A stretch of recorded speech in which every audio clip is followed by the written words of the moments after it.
Vous écoutez également sur Suite FM Guinée 99.1 ici à Conakry. Mesdames et messieurs, à venir, on parlera politique dans notre émission. Les aéroports de Paris, l'Agence française de développement et la Chambre de commerce et d'industrie donc de Bordeaux cèdent leur action sur l'aéroport international Ahmed Sékou Touré. L'État guinéen devient donc ainsi le seul propriétaire de l'aéroport de Bessia. Il avait donc été privatisé au lendemain de la mort du premier président guinéen. Quels sont les facteurs et un conduit donc à ce choix? Nous posons cette question ce matin. Quelles sont les ambitions nourries par l'État pour l'aéroport? Namori Kamara, il est directeur de la société de gestion de l'aéroport de Conakry, de l'aéroport Ahmed Sékou Touré. Il est notre invité ce matin chez les GG sur Radio Espace Guinée. La Loterie nationale de Guinée, 4 mois après donc la reprise des segments physiques des jeux, on s'en souvient, le passage donc de témoin entre la société Guinée Games et le régulateur national des jeux en Guinée, c'était fait donc à grand bruit ici à Conakry, en Guinée, vous le savez. Dans l'opinion, la crainte de voir la privatisation, la prévarication, il faut le rappeler, étouffer le secteur des jeux. Que devient donc la Lonagui 4 mois plus tard? Nous posons cette question ce matin chez nous, chez les GG. Alpha Barry, conseiller technique de la Lonagui, il répondra évidemment aux questions des GG. Je ne veux plus avoir le directeur en carrément, mais bon, que cela ne tienne. En tout cas, il nous reviendra un peu plus tard dans cette émission. On a suivi cette actualité hier. L'ancien président de l'Assemblée nationale, il est mal à un point. Je parle de Damaro. Ouais, voilà, on a appris ça hier. Ça devient quand même fréquent pour l'honorable Damaro. Je crois que c'est la 3e fois qu'il va être sorti de la maison centrale pour l'hôpital Ignace Dine. Des bobos de santé, on peut bien comprendre, mais lorsque ça devient récurrent, il va falloir poser clairement le débat et voir la possibilité, si vous voulez, d'un traitement qui lui permette d'être en bonne santé, puisque on a pu le faire pour Saïkouya et Abari, même s'ils ne sont pas poursuivis pour les mêmes choses. Si aujourd'hui il est établi qu'on peut lui donner des soins ici, que cela se fasse, mais si c'est à l'étranger que ça peut se faire, que le ministère se donne des moyens, parce que la justice c'est cela, la justice c'est des moyens. Voilà, le visage humain aussi. C'est ça. Mohamed Barra l'a dit. Oui, pour le visage humain, il faut souvent disposer des moyens.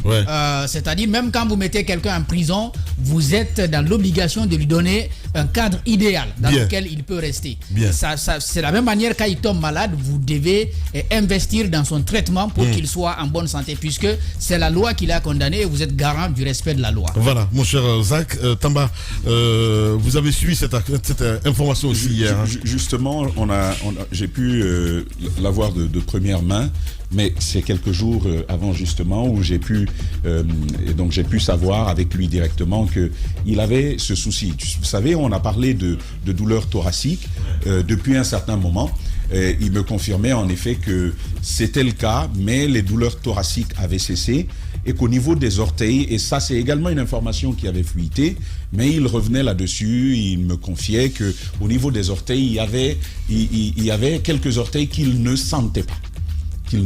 Donc, vous savez, les orteils, c'est des terminaisons nerveuses, et c'est toujours évocateur de quelque chose, de ne pas sentir un doigt, de ne pas sentir les orteils quelque part. Il y a un véritable problème là-dessus. C'est les personnes âgées quand même. Il le confirmait. C'est pas que ça. Lamine, ça peut même arriver à un jeune, c'est lié aux conditions carcérales, c'est lié à des facteurs aussi psychologique, parfois c'est important de ne pas le perdre de vue pour quelqu'un qui a occupé un certain nombre de responsabilités. Lui qui a eu l'habitude d'une une hyperactivité et une grande liberté, se retrouver dans un espace cloisonné de cette façon-là, serait-il un claustrophobe? Qu'est-ce qui a pu conduire à ça? Moi, je n'ai qu'une recommandation à faire. Je pense que quand ça devient récurrent comme ça, il faut s'en inquiéter. Il faut envisager une évacuation. Est-ce que ça doit venir de l'État? Question. Est-ce que ça doit venir de sa famille, de ses proches, de son conseil? Moi, je pense que c'est une démarche à envisager. Parce qu'on peut toujours en parler.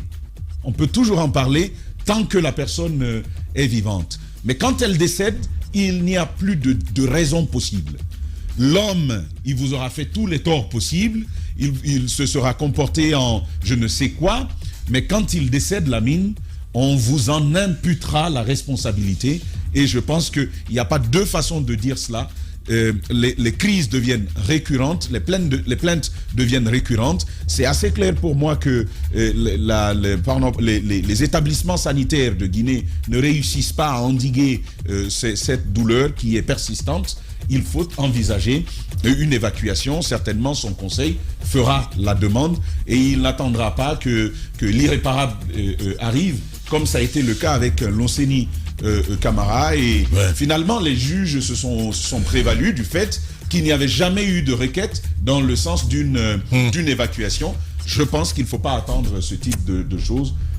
On sait ce qui se passe aujourd'hui, pas ce qui se passera demain. Voilà. Et on a des responsabilités envers nos propres vies et il nous appartient de les prendre absolument. Merci beaucoup, mon cher Tamba. On revient dans la deuxième partie de l'émission, mesdames et messieurs. Je l'évoquais évidemment.